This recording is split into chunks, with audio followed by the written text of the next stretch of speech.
Amok, or Amok, or whatever you want to call it, for the Sega Saturn hasn't had it easy over the years. It started its life off in development hell, it was disregarded by popular video game magazines of the time, and for the most part has been forgotten by Saturn owners. The game definitely has a lot going for it, but it's not all great. Let's have a look at Amok for the Sega Saturn.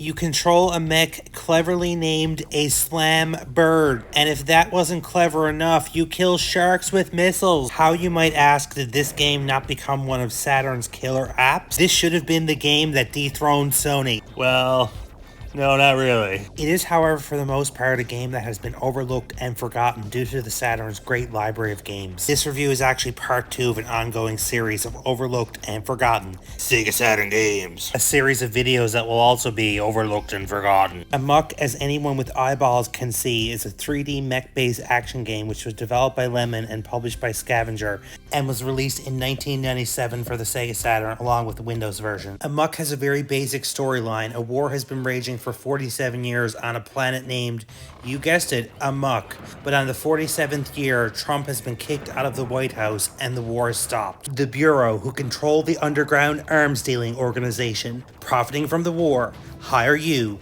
the deadly Gert Stan, to pilot the mighty Slambird, reignite the war, but most importantly, make Amok great again.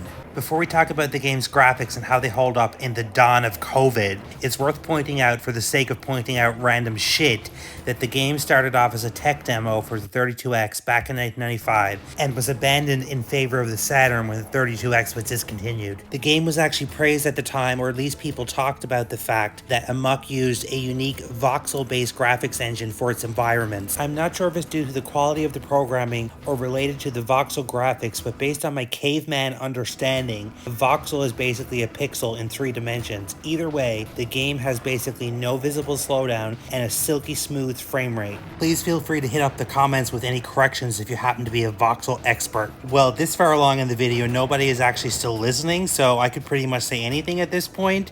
Let's do a little test. Super Mario Bros. 3 is a bad game. Radiant Silvergun is overrated. Anywho, each level you are given a mission and a set of objectives to seek out and destroy random shit, and you might save a few friends along the way.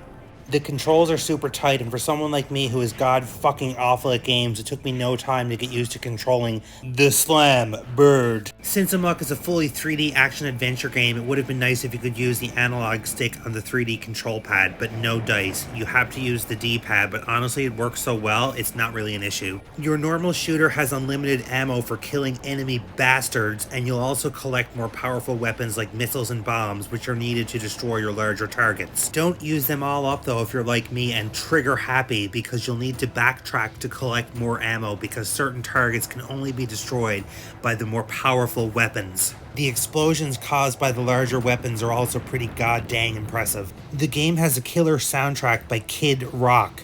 Sorry, his name is Jasper Kidd. I'm not going to play the music here for you to listen to it. You can do that yourself by either picking up a cheap copy of the game or by through other nefarious means on the interweb and be a judge for yourself. But I have a feeling you won't be disappointed. It's definitely one of the highlights of the game. Muck is definitely a fun game to pick up every once in a while just to blow up some random shit. Even with its simplistic gameplay, it does deserve a second look from Saturn owners. But I did mention that the game does have its problems, one of which has been staring at you the entire time while I've been blabbling along in the review. The biggest issue for me in this game, and the thing that makes it most difficult to come back and play Amok, is the horrible lighting in this game. It's just too fucking dark. Someone needs to turn the lights on. Did someone forget to pay the power bill on this shitty fucking planet? I read some other reviews and they complained about the draw distance, and I'm by no means an expert, but I don't think that's the problem here. You can see structures and buildings far off in the distance. You just can't see 2 goddamn feet in front of you. The game is just too goddamn dark. The second problem with Amok is its difficulty and the fact that you only have 1 life. If you die, it's back to the start screen. The only real way, in my opinion, to really enjoy this game, unless you want to spend days memorizing each level, is to use the level select cheat code.